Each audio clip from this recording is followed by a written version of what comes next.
মার্কিন যুক্তরাষ্ট্রের টেক্সাসের নাম শুনলেই চোখে ভাসে কাউবয় আর বড় শিংওয়ালা গরুর ছবি। মনে হতে পারে হলিউডের বিখ্যাত সব সিনেমার শুটিং চলমান। সারা বিশ্বের অদ্ভুত সব গরুর তালিকায় শীর্ষে রয়েছে টেক্সাস লংহর্ন গরু। এই সুখ্যাতি রয়েছে লম্বা শিংয়ের জন্য। এক শিংয়ের আগা থেকে আরেক শিংয়ের আগার দৈর্ঘ্য গড়ে 7 ফুটের মতো হয়।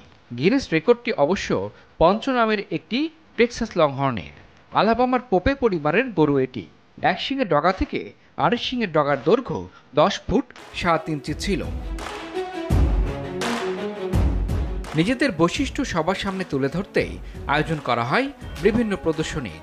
আবহাওয়া ভালো থাকলে প্রতিদিন বেলা 11:30 ও বিকেল 4টায় এই প্রদর্শনীর আয়োজন করা হয়। যুক্তরাষ্ট্রের টেক্সাস অঙ্গরাজ্যের ফোর্ট ওয়ার্থ শহরে অনুষ্ঠিত হয় ঐতিহ্যবাহী ও বৃহৎ পশুর প্রদর্শনী ও রোডিও উৎসব ফোর্ট ওয়ার্থ স্টক শো।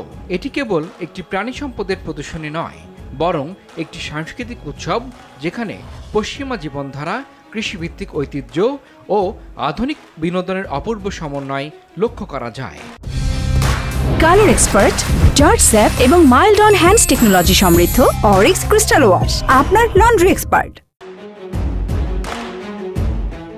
এর সাথে আলাদাভাবে উৎসবের আয়োজন করে আয়োজক কমিটি।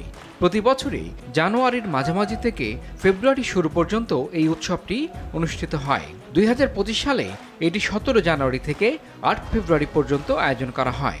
এবারের আয়োজনে প্রায় 22,000 পশু প্রদর্শিত হয়েছে, যার মধ্যে ছিল গরু, ছাগল, ভেড়া, শূকর ও বিভিন্ন প্রজাতির ঘোড়া।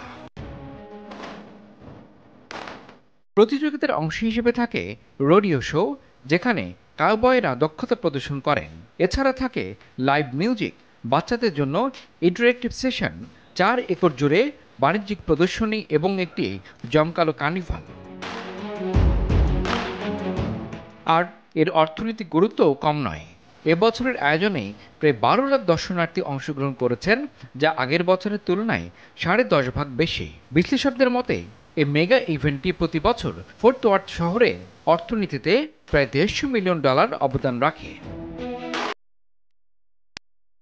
ঐতিহাসিকভাবে এই প্রদর্শনী শুরু হয় 1896 সালে এবং এটি বিশ্বের প্রথম ইনডোর রোডিওর আয়োজক। বর্তমানে 23 দিন ব্যাপী এই আয়োজন 25টিরও বেশি পেশাদার রোডিও পারফরমেন্সের সুযোগ করে দেয়।